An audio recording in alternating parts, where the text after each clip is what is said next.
ورنہ 40,000 روپے نذرانے کا پروگرام آج کا میرا تھا، اس کو چھوڑ کر کے ہم کو آنا پڑا، اور اس کے باوجود یہ بولیں گے کہ صاحب مولانا صاحب پیسے کے پیچھے بھاگتے ہیں، مولانا صاحب پیسے کے پیچھے بھاگتے ہیں۔ ہم نے 40,000 کا پروگرام چھوڑ کر کے میں آیا۔ اب تو نہیں بولے گا کہ پیسہ کے پیچھے بھاگتے ہیں، نہیں بولنا ہوگا۔ جہاں ضرورت ہوتی ہے، اب ہم کو ہوائی جہاز سے جانا ہے، 20,000 25,000 روپے کا خرچہ ہے، اب وہ 25,000 ہی ہم کو دے گا تو کیا حال ہوگا؟ تو کرایہ بھی نہیں ہوگا۔ ایک مولانا صاحب پٹنہ کے بولتے تھے، ارے جو مطالبہ کرتا ہے نذرانہ وہ غلط کرتا ہے، غلط کرتا ہے، غلط کرتا ہے۔ پہلے میرا دوست ہے وہ غلط کرتا ہے، غلط کرتا ہے، ڈیمانڈ نہیں کرنا چاہیے، ڈیمانڈ نہیں کرنا چاہیے۔ ہم پہلے خوب سنتے تھے۔ ایک دن اس کو بولا کہ نہیں، جو مطالبہ کرتا ہے وہ ٹھیک کرتا ہے، جو مطالبہ کرتا ہے وہ ٹھیک کرتا ہے۔ میں نے کہا وہ کیسے ہوا؟ کہا کہ ہم پٹنہ سے دربھنگہ گئے، میرا خرچہ تھا 2,000، ہم کو دیا نذرانہ 500 روپیہ، اسی لیے جو مطالبہ کرتا ہے ٹھیک کرتا ہے، مطالبہ کرتا ہے ٹھیک کرتا ہے۔ بس اپنے اوپر جب بات گزرتی ہے تب حقیقت سمجھ میں آتی ہے۔ اور ایک مولانا صاحب کا نام بولیں گے سب سمجھ جائیے گا، بہت بڑا مولانا ہے، وہ بولتا تھا نہیں ہم مطالبہ نہیں کرتے، مطالبہ نہیں کرتے۔ کراچی میں ایک جگہ ہم بھی تھے اور وہ بھی تھے، ان کو دیا نذرانہ، چونکہ مطالبہ نہیں کیا تھا، جو سمجھ میں اس کو دے دیا۔ اس کے بعد وہ دیکھا، اس کے بعد وہ پارا اس کا چڑھا، ارے یہ کیا ہے، یہ کیا ہے، تم اس کو اتنا دیا، ہم کو اتنا کیوں دیا، اس کو اتنا دیا، ہم کو اتنا کیوں دیا، اس قدر لڑائی شروع کر دی۔ میں نے کہا ہاں اب رہی بات، مخلص جو ہوگا اس کو کروڑ دے دے کہ 1 ٹکا دے دے، سب برابر ہے، لفاف نہیں دیکھنا ہے۔ اور ہم لوگ کرتے ہیں کہ بات ہو گئی کہ سفر کا خرچہ اتنا ہے، اتنا ہے، اتنا دینا ہے، تو ٹھیک ہے۔ اب اس کے بعد وہاں جانے کے بعد چاہے وہ 1 دے دے، 1 کروڑ دے دے، کہ ٹھگ لے کے 5,000 کم کر دے، وہاں لفاف ہم گنتے نہیں ہیں، دیکھتے نہیں ہیں۔ بات ہوئی اس کے بعد جو تم کو دینا ہے دے دو، یہ ہمارا اصول ہے۔ مگر وہ جو ہم لوگوں کو برا کہتا تھا، ایسے لنگی کھول کے لنگٹا ہوتا ہے نا گاؤں دیہات میں، اسی طرح لنگٹے کی زبان استعمال کرنا شروع کیا۔ میرے تو ہوش خراب ہو گئے، میں تو صاحب کانپ گیا۔ یہ 70 سال سے تقریر کر رہا ہے اور اس طرح کی باتیں کر رہے ہیں، ہم تو ان کے سامنے بچہ ہیں، اور ہم آج تک کسی سے اس طرح کی لڑائی میں نہیں کیا کہ صاحب اتنا دینا ہوگا، اتنا تم بولا تھا نہیں دیا۔ اور یہ اس لیے زیادہ صفائی مت دیجیے۔ مسجدوں کی تنخواہ ہے جو مقرر کرتے ہیں، بمبئی میں 50,000 روپے ماہانہ ایک امام کی تنخواہ، اور کسی کی تنخواہ بہار میں 5,000 روپے ہے، ان کی ثوابدید بھی چھوڑ دیجیے۔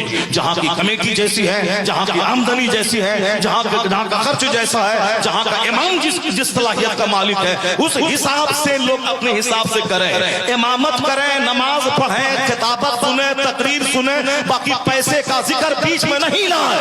وہ اپنی ثوابدید پر ہے کہ تراویح سنانے کے بعد اس کو سونے پہ تول دیں یا اس کو 5,000 دے دیں، سونے پہ بھی تول دیں گے حافظ کو تو پھر بھی قرآن کی سماعت کا حق ادا نہیں ہوگا۔ یہ پیسے کوڑی کی بات کیوں کرتا ہے؟ کہیں نماز نکاح پڑھاتے ہیں کوئی 500 دیتا ہے، ہمارے گاؤں میں 6500 روپے نکاح پڑھانے کا نظام ہے، 6500 روپے امام صاحب کو، کتنا 6,500 6500 نکاح پڑھانے کا۔ ایک مہینے میں اگر 10 نکاح ہوا تو جوڑ لیجئے کتنا ہوا، کتنا ہوا نادل جمالی صاحب؟ ایک مہینے میں 10 نکاح ہوا تو 16,500 65,000 ہوا۔ جوڑ لی۔ ہمارے گاؤں میں جو امام صاحب ہے وہ امام صاحب کو 6500 روپے پر نکاح کا نذرانہ ہے، 65 میرے گھر۔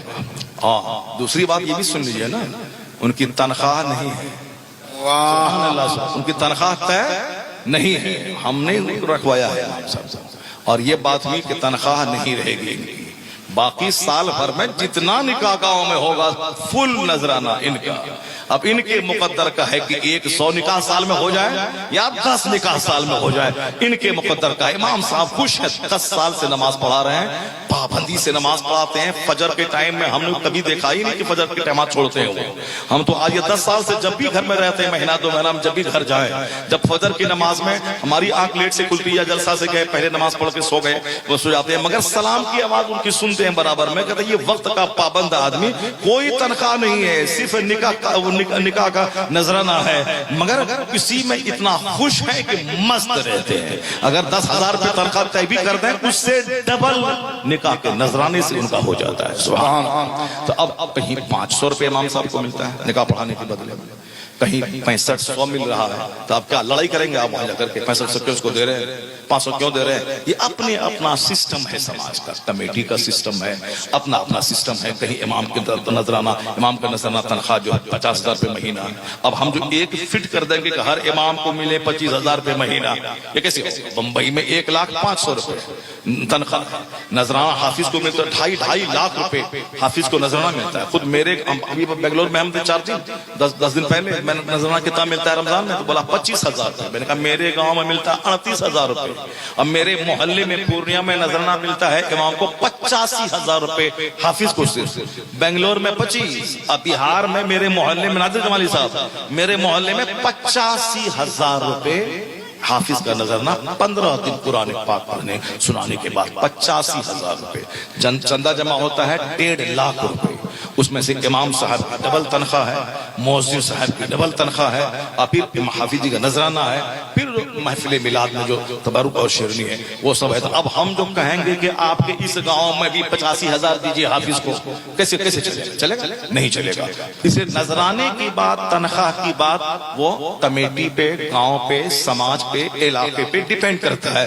اسے اس کو واٹس ایپ پہ چرچا کا موضوع مت بنائیے کہ مولانا صاحب بدل گئے، مولانا صاحب کا خیال بدل گیا، پہلے نہیں بولتے تھے اب بولنے لگے، تو اب اگر نہیں بولنے لگے تو ہم کو اپنی زمین بیچ کر کے آنا پڑے گا، باغ ڈوگرا، دلی سے باغ ڈوگرا کا کرایہ دینا پڑے گا، پھر اس کے بعد وہاں سے کار سے آنا پڑے گا، خرچہ ہوا 25,000 روپے، دیں گے ممشاد صاحب 15,000 روپے، تو پھر کیا کرنا پڑے گا؟ ہمیشہ ہماری زمین بیچنا پڑے گا، ہمیشہ ساری فصل بیچنی پڑے گی۔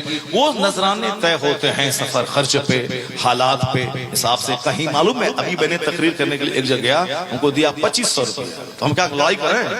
ابھی ہم 12ویں شریف کے موقع سے گئے تھے کرناٹک میں، 70,000 روپے دیا ہم کو نذرانہ، 70,000۔ اور دوسرے دن 12ویں کی شب میں 70,000 اور 13ویں کی شب میں 40,000 روپے، 40,000 روپے، کہیں 70 کہیں 40۔ اور اپنے علاقے میں آئے میلاد پڑھنے کے لیے ایک جگہ دیا کتنا؟ 1,100 ٹکا، اپنی گاڑی سے تیل جلا کے کتنا دیا؟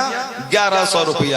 اب ہم کیا کریں؟ 70 وہاں دیا، تم 11 دے رہا ہے، نہیں ہوگا، چل نہیں رضا پڑیں گے، ایسا نہیں ہوتا ہے۔ 70,000 دیا وہ اللہ کی نعمت ہے، 1,100 ملا وہ اللہ کی نعمت ہے۔ اور کبھی ایسا ہوتا ہے لاک ڈاؤن میں جب جلسہ بند تھا، کانفرنس بندی، مولانا لوگ ڈھونڈتا تھا کہ کہیں میلاد کی محفل مل جائے تاکہ 500 ملے، تاکہ 4 kg آٹا خرید کے گھر میں لے آئے۔